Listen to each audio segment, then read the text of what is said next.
1절부터 11절 제가 한 절 여러분들이 한 절 교독하겠습니다. 요한복음 18장 1절부터 11절입니다. 예수께서 이 말씀을 하시고 제자들과 함께 기드론 시내 건너편으로 나가시니 그곳에 동산이 있는데 제자들과 함께 들어가시니라.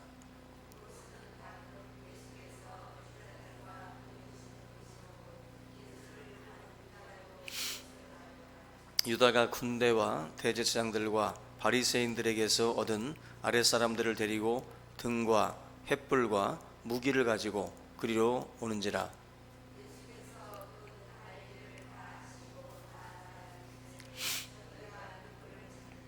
대답하되 나사렛 예수라 하거늘 이르시되 내가 그니라 하시니라. 그를 파는 유다도 그들과 함께 섰더라.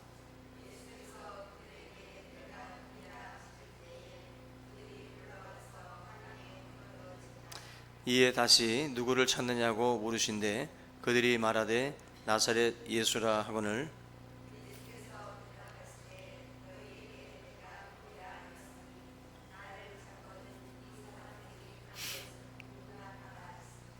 이는 아버지께서 내게 주신 자 중에서 하나도 잃지 아니하였사옵나이다 하신 말씀을 응하게 하려 함이로라.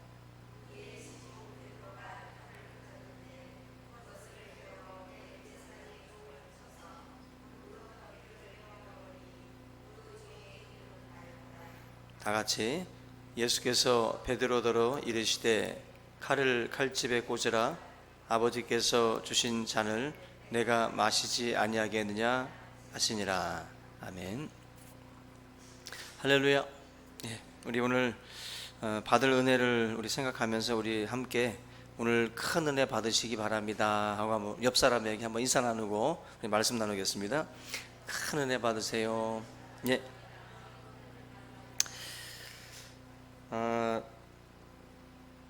예수님께서 십자가를 지시기 전날 밤에 마가다락방에서 제자들의 발을 이제 씻기시고 또 유월절 이제 성만찬 예식을 행하게 됩니다.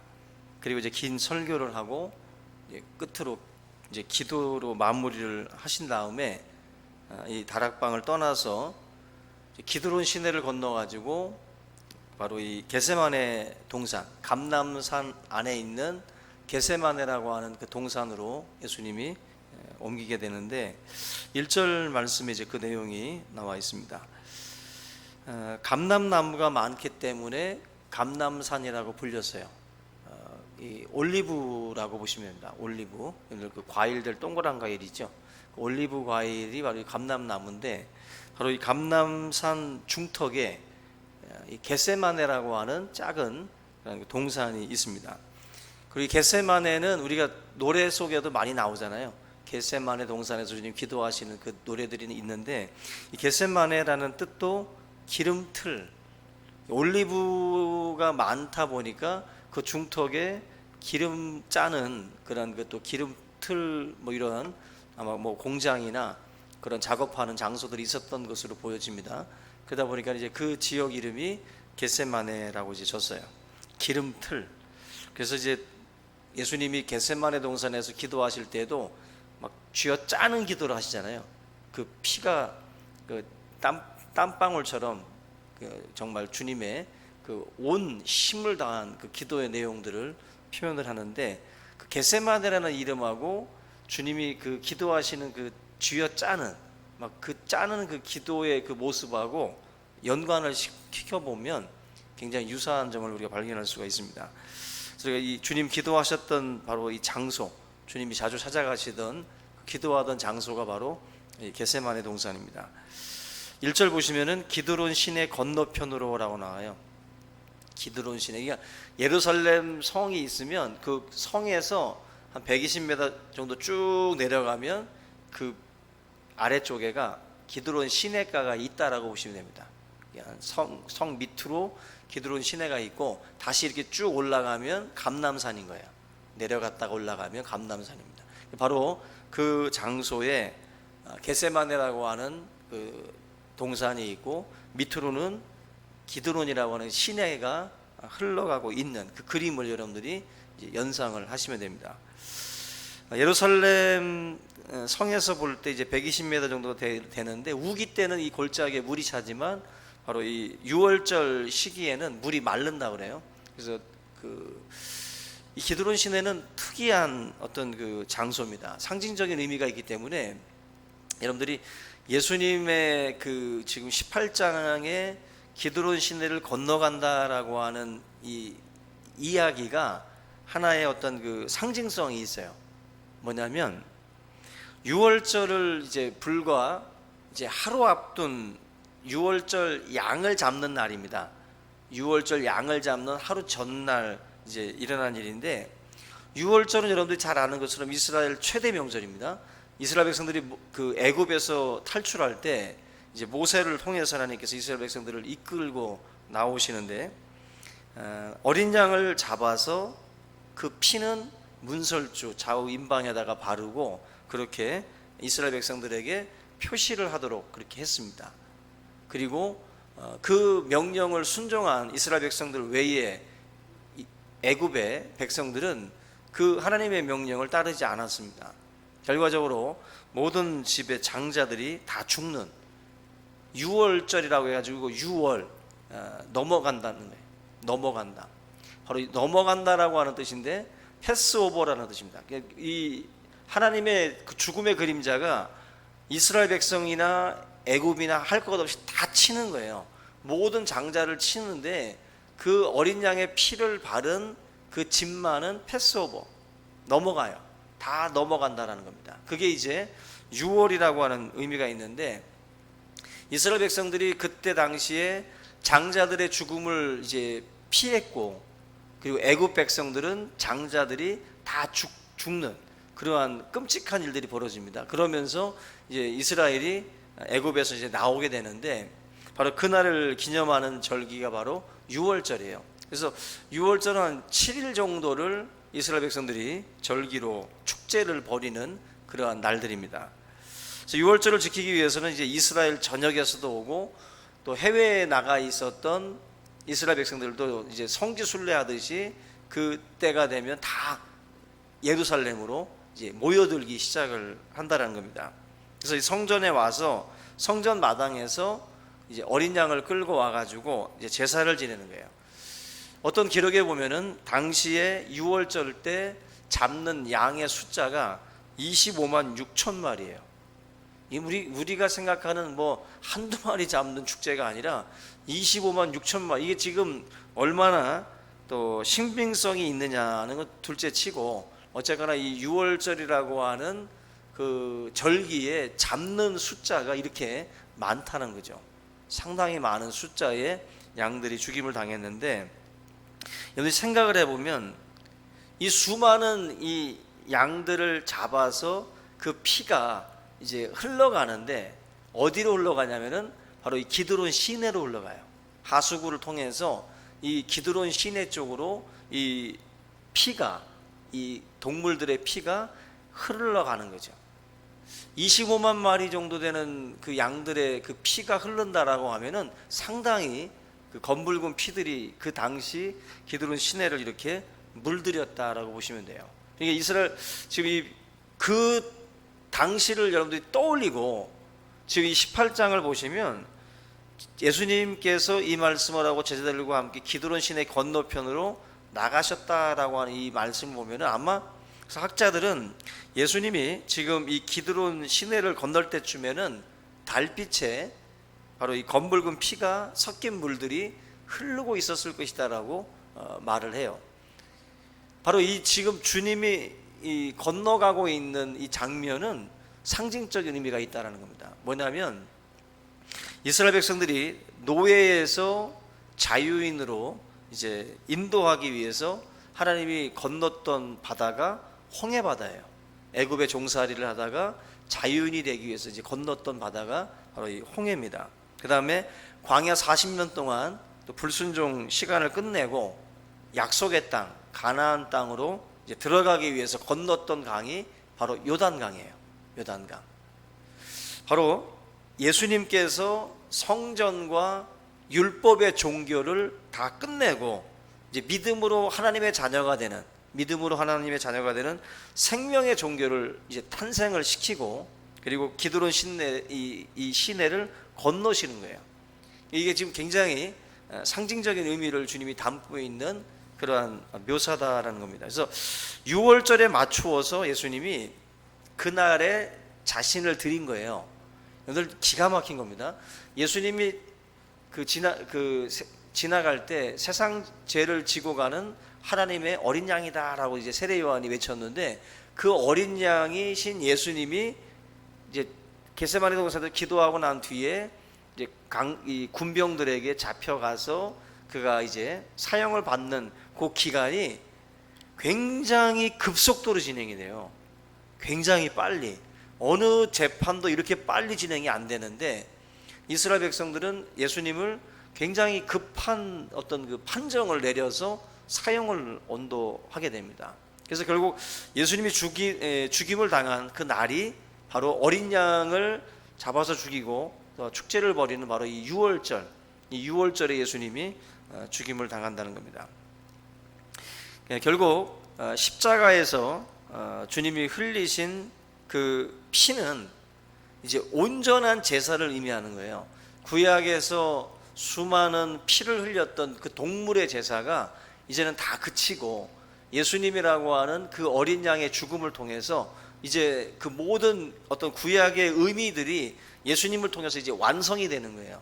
그래서 구약은 그림자고 바로 예수님이 오신 이 신약이 실체라는 겁니다. 그래서 예수님이 오기까지 수많은 동물 제사, 레위기에서 말씀하는 그 동물 제사의 의미는 그리스도가 오심으로 해서 이제 성취가 되는 거예요. 그래서 예수님이 6월절 날 자기 자신을 이제 드림으로 해가지고 구약의 모든 이 제사의 의미들을 예수님이 이제 완성을 시켰다라는 것입니다.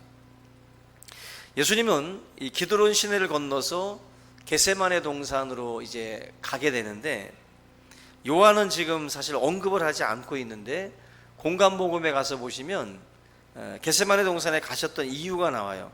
마가복음 14장 32절로 42절에 보면은 기도하기 위해서 예수님이 겟세마네 동산으로 갔다라고 나와 있어요. 그러니까 주님이 습관적으로 가셨던 곳이 겟세마네예요. 습관적으로 항상 기도하러 가실 때는 저 동산 감람산 쪽에 있는 중턱에 있는 겟세마네로 가신 거예요. 그래서 제자들도 같이 갔기 때문에 그 장소가 어딘지를 잘 압니다. 그래서 이번에도 예수님이 마지막 기도하기 위해서 가신 곳이 원래 습관적으로 갔던 그 겟세마네라는 곳입니다. 거기 가서 마지막 이제 기도를 올리셨던 겁니다. 거기서 이제 예수님이 땀방울이 핏방울 될 때까지 기도했다라고 누가복음 22장 44절에서 말씀을 해요.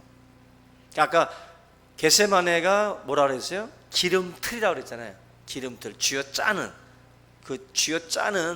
그 기름틀이라고 하는 그 이름처럼 예수님은 그 겟세마네에서 땀방울이 핏방울이 되기까지 쥐어짜면서 주님이 기도를 했다는 거죠. 기도를 했다. 왜 기도했을까라고 할 때 우리가 너무 예수님을 신적인 존재로만 생각을 하면 안 됩니다. 예수님은 우리 이 땅에 우리의 몸을 입고 오셨어요. 이 말은 그냥 하나도 안 아픈데 그냥 신이 그냥 인간의 몸으로 이렇게 오셔가지고 아픈 신용했다는 게 아니에요. 주님의 이 모든 성육신의 의미는요, 그냥 신이 그냥 잠깐 둔갑하듯이 하는 그런 차원이 아니라 인간의 모든 고통, 우리가 느끼는 아픔과 고통을 똑같이 느끼는 그런 연약한 지체로 주님이 오셨다는 의미거든요. 그러니까 예수님이 이 겟세마네 동산에서 기도할 때 이걸 너무 그냥 예수님을 너무 초월적인 존재로 여기게 되면 주님의 이 고뇌의 이 시간들을 너무 다 그냥 추상적이고 너무 이렇게 지극히 높은 이데아적인 그런 느낌으로만 접근을 합니다. 그건 아니고 먼저 기본적으로는 육체적인 고통도 우리가 생각을 해야 돼요. 당시에 수많은 사람들이 이렇게 십자가에 달려 죽는 장면들을 유대인들은 많이 본 거예요. 그래서 군중들이 막 쫓아가 가지고 보잖아요, 예수님을. 이전에도 사람들은 십자가에서 사람들이 죽어 나갈 때 군중들은 쫓아가면서 그걸 보았던 겁니다. 그래서 저 십자가의 고통이 얼마나 잔인하고 얼마나 무서운지를 다 아는 거예요.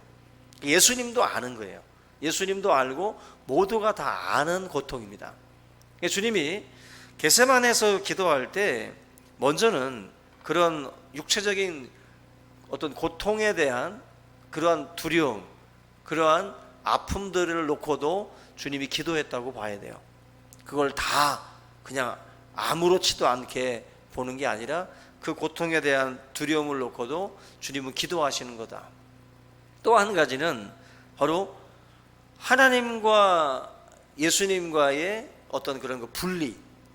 죄는 하나님과 우리 사이를 분리시키는 거거든요. 바로 예수님이 십자가를 진다는 것은 우리의 죄를 다 짊어진다는 거예요. 죄인으로서 십자가를 지는 거예요. 그 순간은 하나님으로부터 버림받는 거예요. 그래서 예수님이 십자가에서 외쳤던 소리가 있습니다. 나의 하나님, 나의 하나님, 어찌하여 나를 버리시나이까. 그게 바로 엘리 라마 사박단이라는 말인데, 그게 뭐냐면은 예수님이 십자가의 사역이 실패한 건가? 그렇게 우리가 생각을 하면 안 되고, 바로 주님이 그 외침은 뭐냐면은 다 이루었다라는 말씀 전에 하신 거예요. 왜 예수님이 하나님한테 그런 말씀을 했냐는 거죠.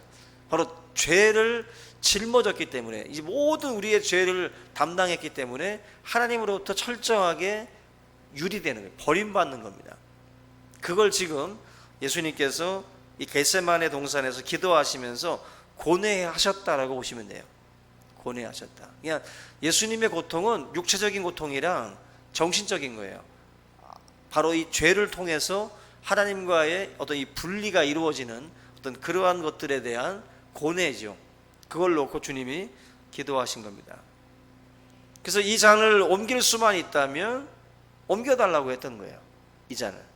육체적인 고통과 이런 하나님과의 그 분리에 대한 그런 고통을 주님께서 고뇌하신 겁니다. 근데 기도의 결론이 나오죠. 기도의 결론. 마태복음 26장 39절에도 보면은 내 아버지여 만일 할만하시거든 이 잔을 내게서 지나가게 하옵소서. 그러나 나의 원대로 마시옵고 아버지의 원대로 하옵소서. 지금 예수님의 이 마지막 그 기도의 결론이 아버지의 뜻대로 되기를 원합니다. 그냥 기도는 솔직해야 되는 거예요. 그래서 예수님의 기도가 굉장히 솔직한 거예요. 우리들의 기도도 솔직할 필요가 있어요.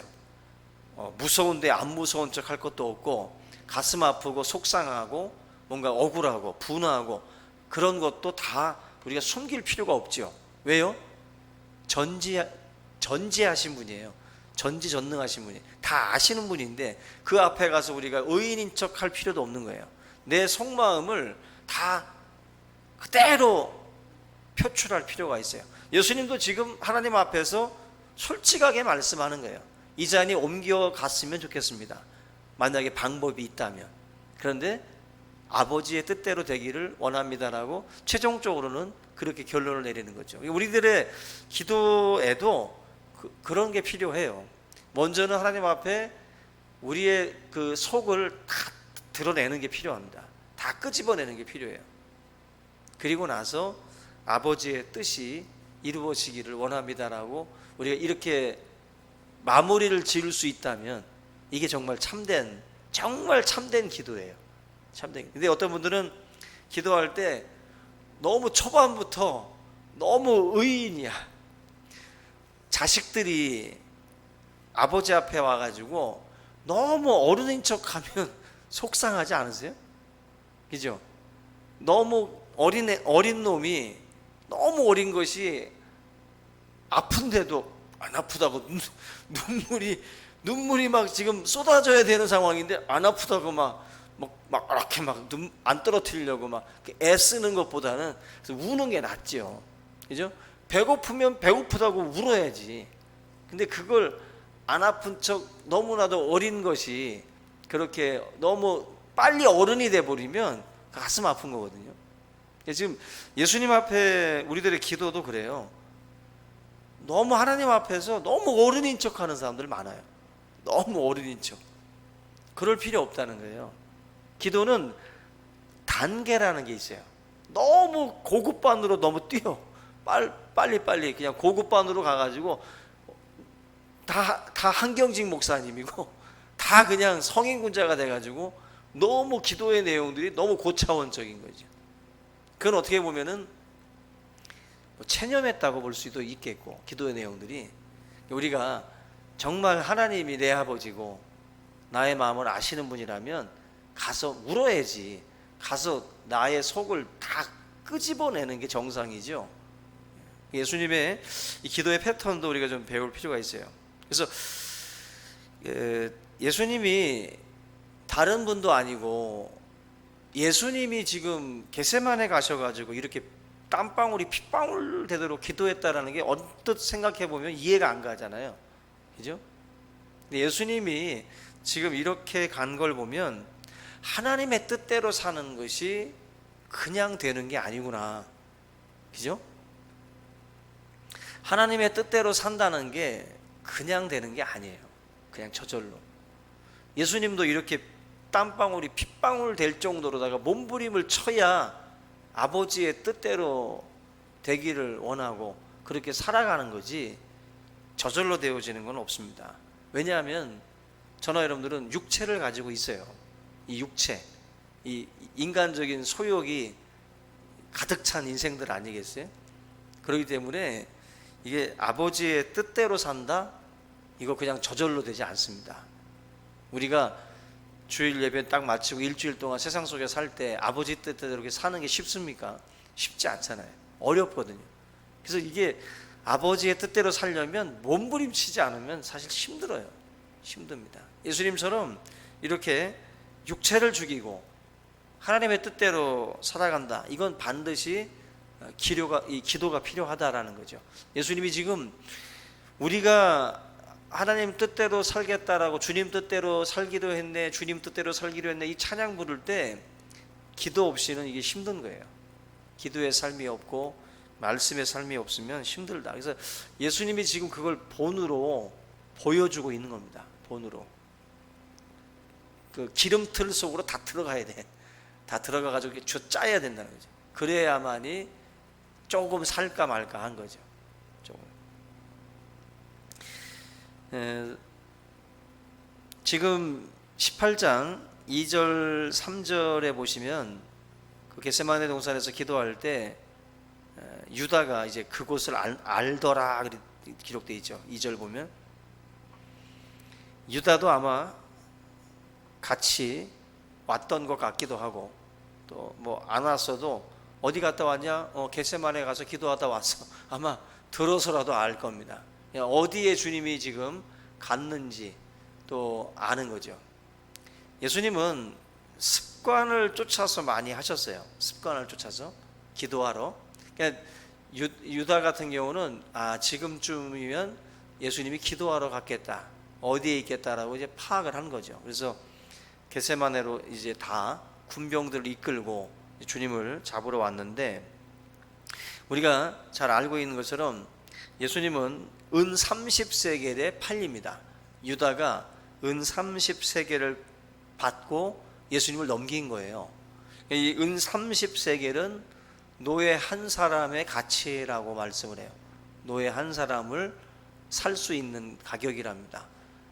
예수님을 자기의 스승이라고, 자기의 그 스승이라고 따랐던 유다가 노예금으로 다 팔아 넘긴 거예요. 노예처럼 30세겔에. 십자가를 피할 마음이 있었다면 예수님은 겟세마네로 가면 안 되죠. 그리고 이 겟세마네로 가기 전에 그 최후의 만찬을 할 때 유다가 나를 팔 것이다라는 말씀도 하셨거든요. 결국 주님은 알고 있었어요. 그런데 겟세마네로 갔다라는 것은 주님은 피할 마음이 없는 거죠. 피할 마음이 없었고 결국 유다의 어떤 그런 그 행동에 따라서 그가 이끌고 왔던 그 군병들과 또 아랫사람들, 대제사장들과 바리새인들에게 얻었던 그 아랫사람들, 고용된 사람들이죠. 이 사람들을 통해 가지고 주님을 잡으러 온 겁니다. 근데 여기 내용 보면은 지금 3절에 보시면 횃불 그리고 등, 무기 이거 가지고 이제 왔다 그랬어요. 어떤 자기들이 지금 예수님이라든지 이 존재들이 어떤 그 반항을 하고 저항을 강력하게 할 것이다. 그리고 숨어 있을 것이다 라고 생각을 하고 횃불로 수색을 하듯이 이렇게 찾아온 거예요. 근데 전혀 그들이 예상했던 것과 다른 모습으로 일이 진행이 됩니다. 예수님께서 먼저 4절과 5절 보면은 너희가 누구를 찾느냐 묻고 있어요. 너희가 누구를 찾느냐. 나사렛 예수다 대답을 하니까 내가 그다. 내가 그다. 숨어 있을 줄 알았던 대상이 오히려 앞에 나와서 내가 바로 니들이 찾는 사람이다 라고 말씀을 하고 있어요. 6절 보면은 내가 그니라 할 때에 그들이 땅에 엎드러졌다 라고 합니다. 엎드러졌다. 이건 예수님에게 임했던 어떤 권세와 능력에 이제 압도당한 어떤 그런 모습이라고 볼 수가 있습니다. 당시 주님이 피땀 흘려 기도하셨고 또 충만하게 영광이 가득한 상태였기 때문에 아마 신적 어떤 위험에 압도당한 그 모습이라고 봅니다. 이런 장면을 보면 충분히 주님은 모든 세력들을 압도하고 제어할 수 있다라는 것을 보여줘요. 지금 이 쓰러지는 장면도 주님이 어떻게 보면 이들이 주님을 잡는 게 아니라 주님이 그들에게 그냥 잡혀주는 꼴이에요. 어떻게 보면은. 그래서 예수님의 이 말씀들이 상당히 의미가 있습니다. 지금 7절과 8절 말씀에도 보면은 7절, 8절, 9절로 가서 보시면은 주님이 지금 이 겟세마네에서 그 군병들이 왔을 때 걱정했던 것은 자기의 신변의 안전이 아니라 바로 사랑하는 제자들이었어요. 이 본문 여러분들 8절 끝에 보시면 이런 말씀을 합니다. 너희에게 내가 그니라 하였으니 나를 찾거든 이 사람들이 가는 것은 용납하라. 굉장히 멋있는 장면이에요, 이거. 그죠? 이 사람들은 가게 해라. 나만 잡아라. 주님께서 지금 제자들의 안전 그리고 미래에 이 12제자를 통해서 하나님이 이루어 가실 사명이라는 게 있기 때문에 주님께서 이들을 보호하고 자기 자신만을 넘기는, 그들에게 맡기는 그 모습을 보여줍니다.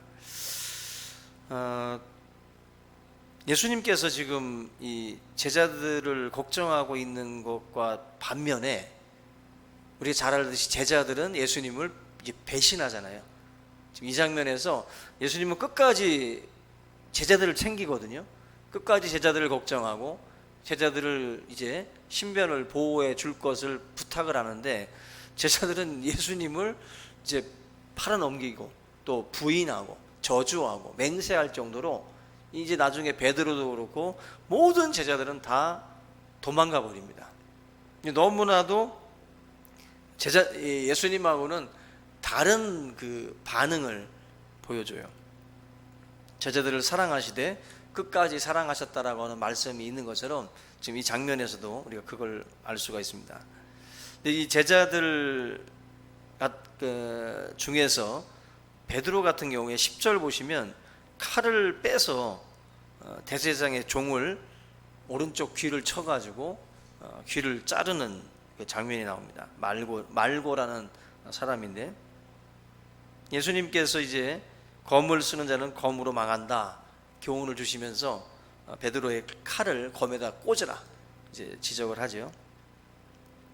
그러면서 예수님은 지금 당신이 마셔야 될 이 잔에 대해서 아버지께서 주시는 잔에 대해서 예수님이 말씀을 합니다.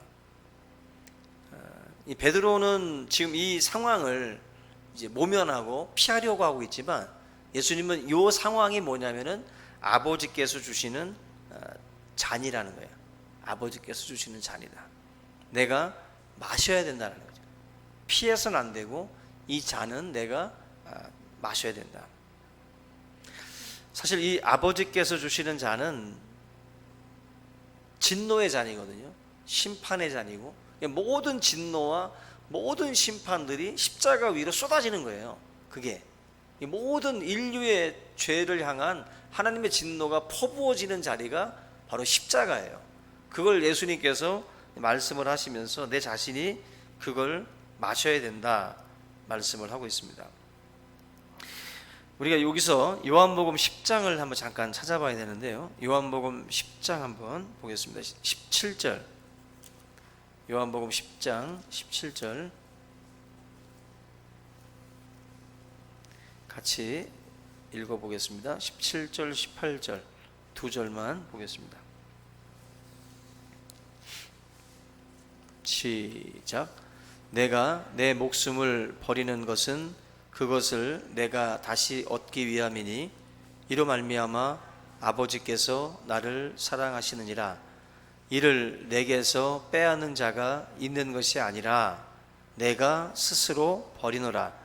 나는 버릴 권세도 있고 다시 얻을 권세도 있으니 이 계명은 내 아버지에게서 받았노라 하시니라. 여기 보면 목숨을 18절에 목숨을 이를 내게서 빼앗는 자가 있는 것이 아니라 내가 스스로 버린다 그랬어요. 내가 스스로 버리노라. 그러니까 그들이 예수님 앞에서 엎드려진 거라든지 또 12영도 더 되는 천사를 내가 불러올 수 없는 줄 아느냐. 주님께서 말씀하셨던 것처럼 주님은 이 십자가를 앞에 두고 바로 우리 인류를 위해서 모든 것들을 참고 인내하고 그 잔을 기꺼이 마신 거예요. 그 잔을. 그걸 지금 말씀을 하고 있는 겁니다. 근데 베드로 같은 경우는 누가복음 22장 33절에 보시면은 자기는 십자가에서 죽는다는 말씀을 예수님이 하니까 나도 주와 함께 오게도 죽는데도 같이 갈 것이다 라고 맹세를 했어요. 한마디로 이제 베드로는 내가 그래도 제자 중에 대표인데 주님 죽으신다는데 나도 기꺼이 따라서 죽겠다는 거죠. 따라서 주님과 함께 마시겠다. 근데 뭐 우리가 잘 아는 것처럼 베드로는 따라서 마시지 않았죠. 주님 죽을 때 주님 이제 그 가야바의 그 궁전에 끌려 들어가서 고초당하실 때에도 베드로는 계속 예수님을 3번씩이나 부인하고 저주했습니다. 그게 베드로의 모습이에요. 예수님의 잔은 사실은 아무나 마시는 것도 아니고 누구랑 나눠서 마실 수 있는 게 아닙니다.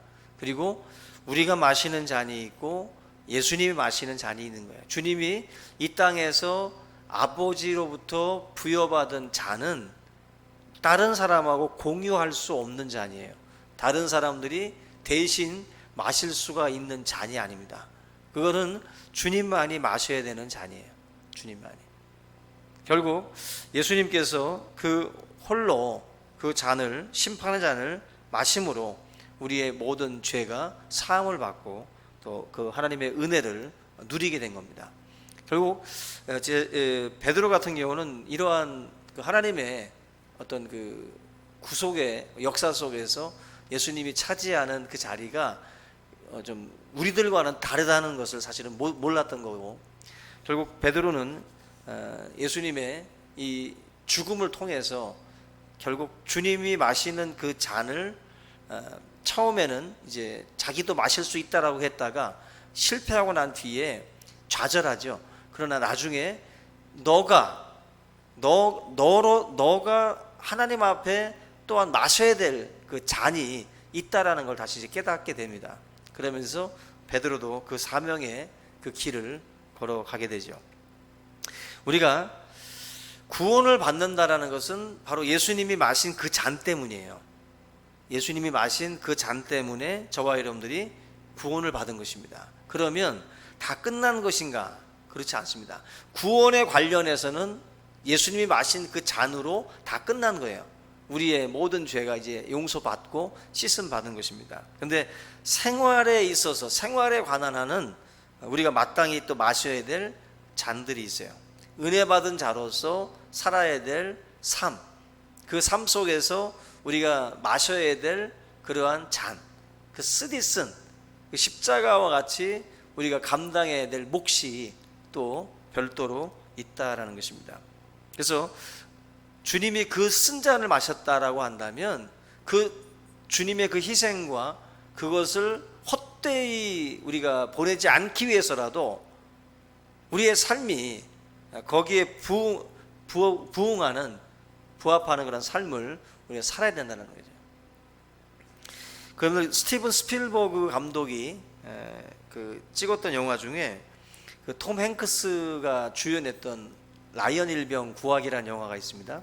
그 라이언 일병 구하기에 보면은 이런 내용이에요. 2차 대전을 이제 배경으로 했는데 라이언이라는 그 집안에 그 4명의 형제가 있는데 다 전쟁에 참전을 했어요. 그런데 안타깝게도 4명 중에 3명이 다 전사했어요.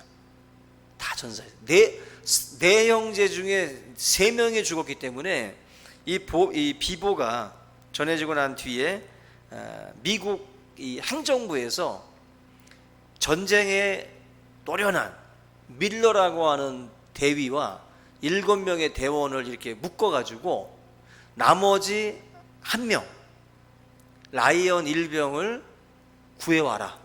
더 이상 4명이 다 죽으면 이 엄마가 살 수가 없다. 그래서 결국 나머지 라이언 일병 1명은 반드시 구출해 오라고 이제 미 행정부에서 이 사람들에게 이제 특명을 내린 거예요. 그래서 이 밀러 대위랑 이 7명의 대원들이 적진 속으로 들어가 가지고 결국 이 라이언 일병을 이제 구해 오게 됩니다. 근데 안타깝게도 이 밀러 대위랑 7명의 이 대원들이 이제 고귀한 희생을 치르게 됩니다. 근데 이 밀러 대위가 마지막 라이언 일병을 구출하고 난 뒤에 이제 죽기 직전에 했던 그런 말이 있습니다. 뭐라고 말씀을 했냐면은 나는 너가 구할 만한 가치가 있는 사람이었기를 바란다. 나는 너가 구할 만한 가치가 있는 사람이었기를 바란다. 왜냐하면은 너 1명 때문에 나도 죽고 7명도 다 죽기 때문이지요. 그만한 가치가 있도록 살라는 거죠. 너를 위해서 이 고귀한 사람들의 죽음이 있었다. 그러므로 너가 이제 이 생활 속으로 들어갈 때 정말 주어진 생명에 대해서 고귀하게 알고 정말 귀하게 살라는 그런 가르침을 마지막으로 주고 떠난 거죠. 결국 라이언 일병이 결국 자기 자신의 그 삶이 그 기대를 저버리지 않고 노년이 돼서 지금까지 살아왔다라고 고백하는 것이 바로 이 영화예요. 결국 라이언 일병 구하기는 우리 예수 그리스도의 그 어떤 그 고귀한 희생과 이렇게 좀 맞물려 있어요. 영화들을 보면은요, 성경의 어떤 그런 그 스토리를 약간 각색을 해서 이제 이렇게 내용들을 이렇게 차용한 것들이 많이 있습니다. 라이언 일병 구하기 같은 경우도 어떤 그런 아주 그리스도의 복음하고 굉장히 어떤 관련이 있어요. 그만큼 우리가 주님이 희생하고 죽을 만한 가치가 있는 인생이 돼야 되잖아요. 주님이 그 쓴 잔을 마셔가면서 죽었다면, 우리가 그 은혜를 누린다면 우리 또한 정말 고귀한 삶을 살아가야 된다. 거룩이라고 하는 것 자체가 주님의 희생이 헛되지 않게 하기 위해서라도 우리는 그렇게 살아야 돼요.